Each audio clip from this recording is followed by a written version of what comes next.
तुम जल्दी आ गए। मैंने इंग्लैंड की सबसे अच्छी नाव चुनी थी, तो खजाने में मेरा भी कुछ हिस्सा होना चाहिए। मैंने कहा था मुझे बोन्स और सिल्वर की मौत चाहिए, वरना हमारा सौदा खत्म। काफी कुछ बदल चुका है, मुझे एक नई योजना बनानी होगी। तुम तो जानते ही हो इसमें वक्त लगता है। तुम बहुत चालाक हो शैडो। दरअसल मैंने नक्शे के बारे में सोचा ही नहीं। सिल्वर वहाँ सिर्फ खजाने के लिए जा रहा है। चालक कौन था? एक जमींदार जिसने किसी तरह बिली बोन्स से नक्शा हासिल किया है। उससे कोई फर्क नहीं पड़ता। हम इन मूर्खों का फायदा उठाएंगे और ये सब हमेशा के लिए खत्म कर देंगे।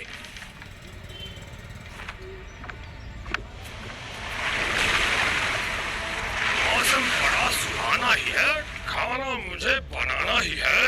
मौसम बड़ा सुहाना सा है और खाना तो मुझे बनाना ही है, स्वादिष्ट गर्मा गर्म।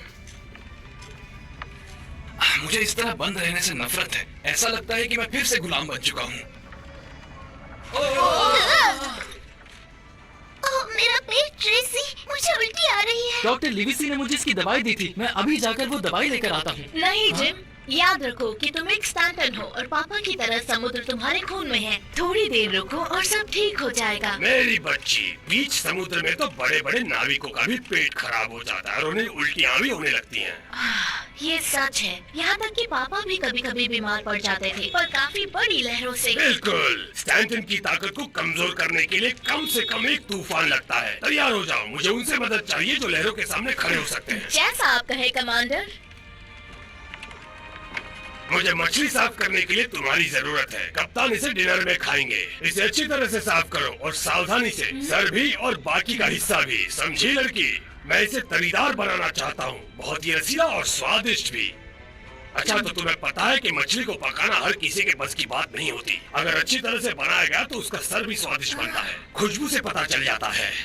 मछली के अंडों को भी बहुत से नाविक पसंद करते हैं और उसका स्वाद तो और भी अच्छा होता है। नाविक उसे बहुत पसंद करते हैं। मैं खाने के बारे में पूरे दिन बात कर सकता हूँ, लेकिन मुझे लगता है कि तुमने काफी कुछ सीख लिया होगा। समंदर बहुत ही खतरनाक होता है। बस ये बताओ कि तुम उससे ताकतवर हो और वो हमेशा तुम्हारी मदद करेगा। अच्छे, बहुत अच्छे। अब जाओ और आराम कर लो, नहीं तो तुम्हारी तबीयत बिगड़ जाएगी।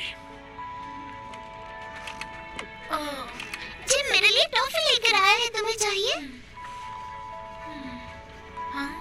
जरा देखो तो, ये नायाब चीज मालूम होती है। बहुत ही स्वादिष्ट है। और तुमने क्या क्या चीजें छुपा रखी हैं यहाँ? सिर्फ 10 दिन बचे हैं दोस्तों। हवा हमें सही दिशा में ले जा रही है। हमें बस तूफान से बचकर रहना होगा।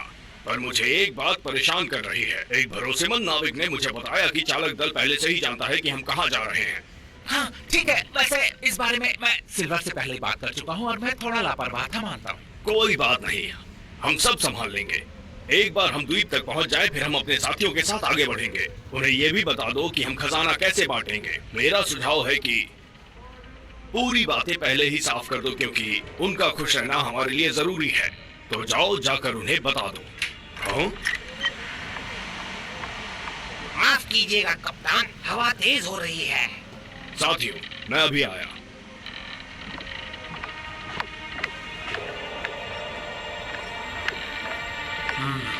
कप्तान स्मॉलेट से मैंने बहुत कुछ सीखा है। उन्हें हर दिशा के बारे में जानकारी है। ये वक्त तारीफ करने का नहीं है, मेरे साथ आओ। अभी के लिए इसी रफ्तार पर चलते रहो और सभी को सतर्क रहने के लिए कह दो। कितना डरावना चूहा था। लिन, वापस आ जाओ। ये सब आखिर चल क्या रहा है? सब कुछ ठीक चल रहा है कप्तान। मिस लिन शायद ये भूल गई है कि ये जहाज चूहों से भरा पड़ा है। ये लड़कियां हमारे जहाज पर क्या कर रही हैं? कप्तान, मैं आपको सब बताता हूँ। कप्तान तुमसे बात नहीं कर रहे हैं। मैंने इन लड़कियों को रसोई में अपनी मदद करने के लिए रखा है। ये बात पहले क्यों नहीं बताई? मेरे जहाज पे कोई लड़की सफर नहीं कर सकती। आपको नहीं मालूम था? इसका मतलब ये कि जो मुझे सच सच बताओ, क्या तुमने कप्तान स्मॉलेट से मंजूरी नहीं ली थी? वो लड़का वहाँ पे, वो तो मास्टर बाल्डविन का गुलाम है। क्या वो भाग कर आया? मुझे तो लगा था कि आपने इस लड़के को रखा है। सिल्वर, तुम्हारी ये भूल हम सभी को बहुत भारी पड़ेगी। मेरी बात सुनिए कप्तान, क्या मैं जान सकता हूँ क्या हूँ? लिन और ट्रेसी मेरे दोस्त हैं। ये दोनों तकलीफ में थे। इनकी माँ इन्हें हमारी सौतेली माँ किसी डायन से कम नहीं है। इनकी सौतेली माँ इन्हें मारती थी और इन्हें कहीं दूर भेजना चाहती थी। और अपना हाल क्या बताऊं मैं, मास्टर बॉलविन के कोड़े और नहीं सह सकता। चुप रहो गुलाम, मैं तुम्हें खुद मास्टर बॉलविन के पास छोड़ कर आऊंगा। ठीक है, ये गलत है, पर सबसे ज्यादा गलती मेरी है और सजा मुझे मिलनी चाहिए कप्तान। जिम, यहाँ किसी को सजा नहीं मिलने वाली है। कम से कम किसी बेगुनाह को तो नहीं, सही कहा ना? हाँ ठीक है, नहीं मिलेंगी, पर जब तक हम इंग्लैंड नहीं पहुँचते तुम सबको जहाज पर काम करते रहना होगा। हाँ, नाविकों का काम करके कैसा लग रहा है तुम लोगों को? आगे बढ़ते रहो। रस्सी कस के पकड़े रहो। थक गई हूँ।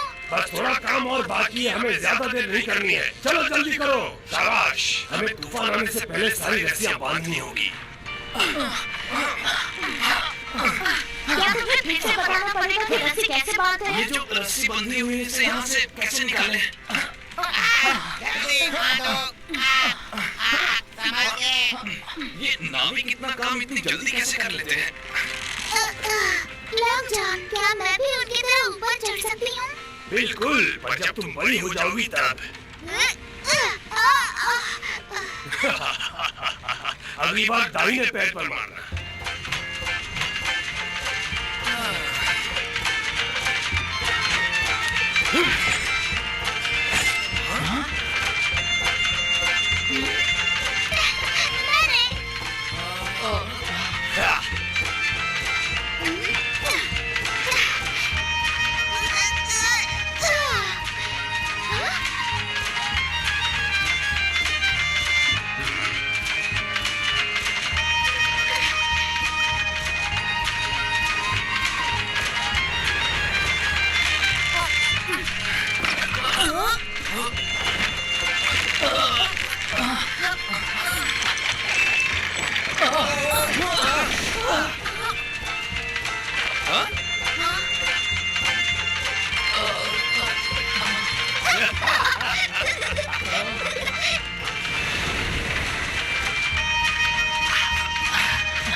खुशहाली से रहने लगे और सारा गांव खुश हो गया। जिम, नीचे आओ। मैं तुम्हें बताना चाहता हूँ कि तुम सभी ने बहुत अच्छा काम किया है। मैं बहुत खुश हूँ। हालांकि मैं जानता हूँ कि तुम मेहनत करने से नहीं घबराते। मैं अपने घर पर इससे ज्यादा काम करता था, पर मैं यहाँ पर सच में बहुत अच्छा और आजाद महसूस करता हूँ। ये बहुत ही अच्छा है। इस बात में कोई शक नहीं। और सब कुछ ठीक रहा तो तुम लोग यहाँ से बहुत पैसा लेकर जा सकते हो। मुझे कुछ पैसे भी बचा कर रखने हैं, जिससे कि मैं अपनी स्कूल की फीस भर सकूं। आपका और महाराज का क्या सोचना है? मैं सिर्फ कोडेक्स चाहता हूँ और मुझे उम्मीद है कि जब हम वहाँ पहुँचेंगे तो हम उसे पा लेंगे। क्या आप बता सकते हैं कि ये किताब दूसरी किताबों से अलग कैसे है? जो किताबें हमने पढ़ी हैं उनमें हजारों साल का अंग्रेजी इतिहास शामिल है। और इस किताब में अलग इतिहास है। क्या इसलिए ये इतनी खास है? बिल्कुल सही कहा। मुझे तुम पर गर्व है जिम। तुम सच्चे ज्ञान के रास्ते पर चल रहे हो और मुझे यकीन है कि तुम बड़े होकर दुनिया में बहुत नाम कमाओगे। हाँ बिल्कुल, आप जैसा।